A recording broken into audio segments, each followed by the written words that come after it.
That the president is walking up to the podium. Here is the president of the United States in a moment discussing the deteriorating ongoing situation in Iraq that is taking so many lives, taking such a toll, seemingly so suddenly, with these Islamic militants from very many of them associated with the Islamic State of Iraq and Syria. The President of the United States. Good morning, everybody.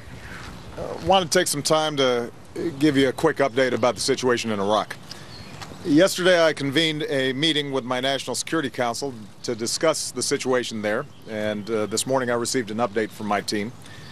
Over the last several days, we've seen significant gains made by ISIL, a terrorist organization that operates in both Iraq and in Syria. In the face of a terrorist offensive, Iraqi security forces have proven unable to defend a number of cities, which has allowed the terrorists to overrun a part of Iraq's territory. And this poses a danger to Iraq and its people, and given the nature of these terrorists, it could pose a threat eventually to American interests as well. Now, this threat is not brand new.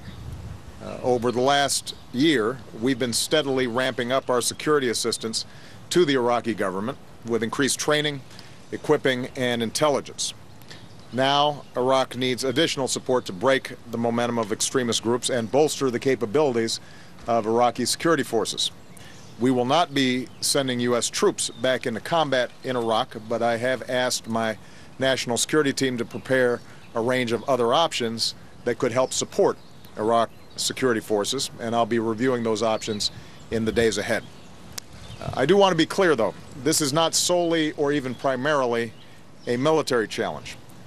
Over the past decade, American troops have made extraordinary sacrifices to give Iraqis an opportunity to claim their own future. Unfortunately, Iraqis' leaders have been unable to overcome too often the mistrust and sectarian differences that have long been simmering there. And that's created vulnerabilities within the Iraqi government as well as their security forces.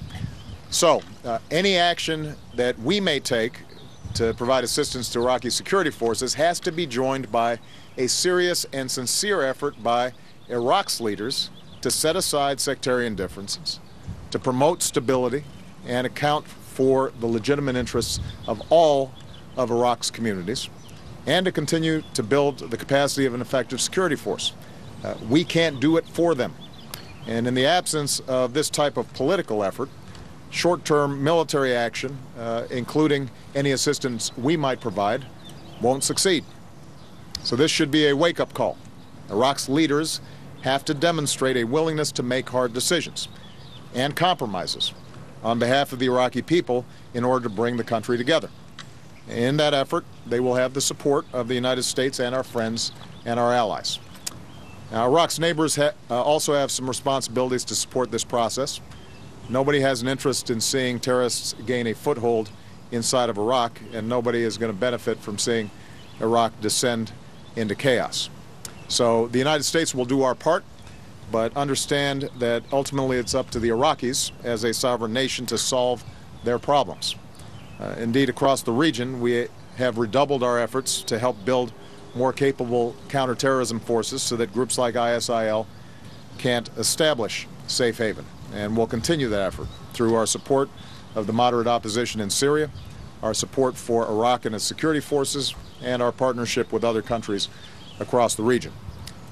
We're also going to pursue intensive diplomacy throughout this period, both inside of Iraq and across the region, because there's never going to be stability in Iraq or the broader region unless there are political outcomes that allow people to resolve their differences peacefully without resorting to war or relying on the United States military. We'll be monitoring the situation in Iraq very carefully over the next several days. Our top priority will remain being vigilant against any threats to our personnel serving overseas. We will consult closely with Congress as we make determinations about appropriate action, and we'll continue to keep the American people fully informed as we make decisions about the way forward. All right? I'll take a question. In recent U.S. history there, are you reluctant to get involved again in Iraq? I think that we should look at the situation carefully. We have an interest in making sure that a group like ISIL, which is a vicious organization and has been able to take advantage of the chaos in Syria, that they don't get a broader foothold.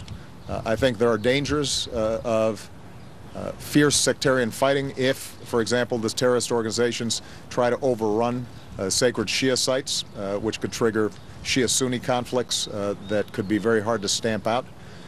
So we have enormous interest there, and obviously our troops and the American people and the American taxpayers made huge investments and sacrifices in order to give Iraqis the opportunity to chart a better course, a better destiny.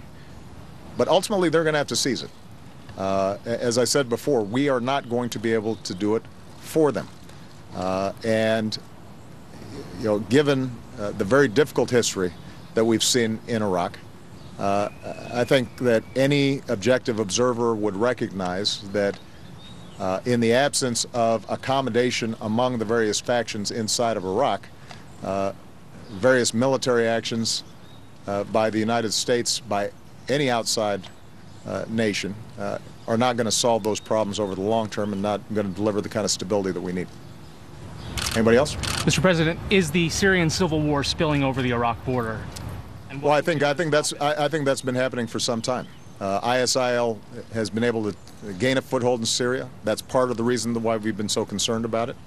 That's part of the reason why we've been supporting the Syrian opposition there. But it's a challenging problem. In Iraq, the Iraqi government, which was initially resistant to some of our offers of help, has come around now to recognize that cooperation with us on some of these issues can be useful. Obviously, that's not the case in Syria, where President Assad has no interest in seeing us involved there, and where some of the governments that are supporting Assad have been able to block, for example, UN efforts even at humanitarian aid. But this is a regional problem, and it is going to be a long-term problem. And what we're going to have to do is combine selective actions by our military to make sure that we're going after terrorists who could harm our personnel overseas or eventually hit the homeland. We're going to have to combine that with what is a very challenging international effort to try to rebuild countries and communities that have been shattered by sectarian war. And that's not an easy task.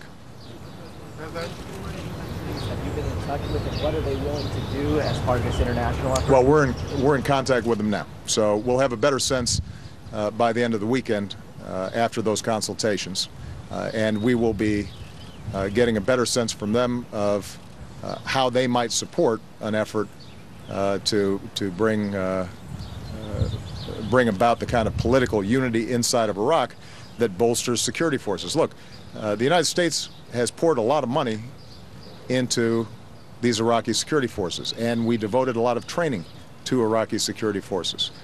The fact that they are not willing to stand and fight and defend their posts against admittedly hardened terrorists, but not terrorists who are overwhelming in numbers, indicates that there's a problem with morale, there's a problem in terms of commitment, and ultimately that's rooted in the political problems that have plagued the country for a very long time.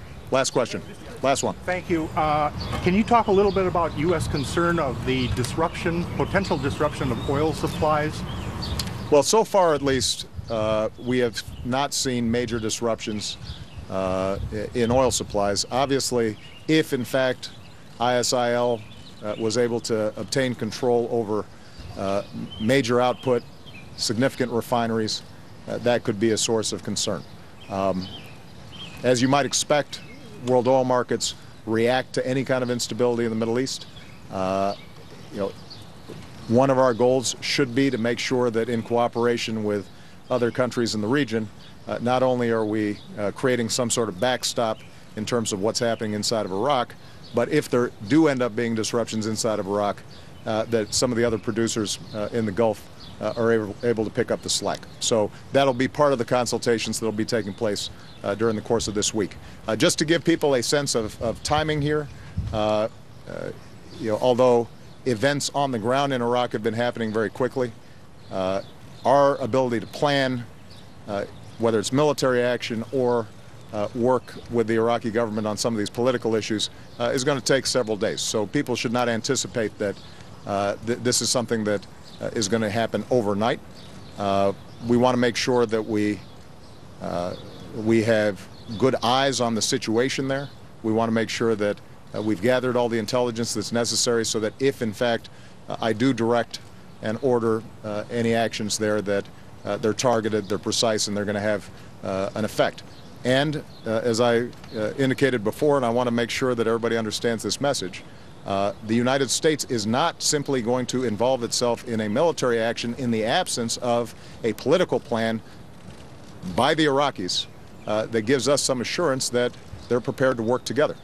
We're not going to allow ourselves to be dragged back into a situation in which, while we're there, we're keeping a lid on things, and after enormous sacrifices by us, as soon as we're not there, suddenly people end up acting in ways that are not conducive to the long-term stability and prosperity of the country.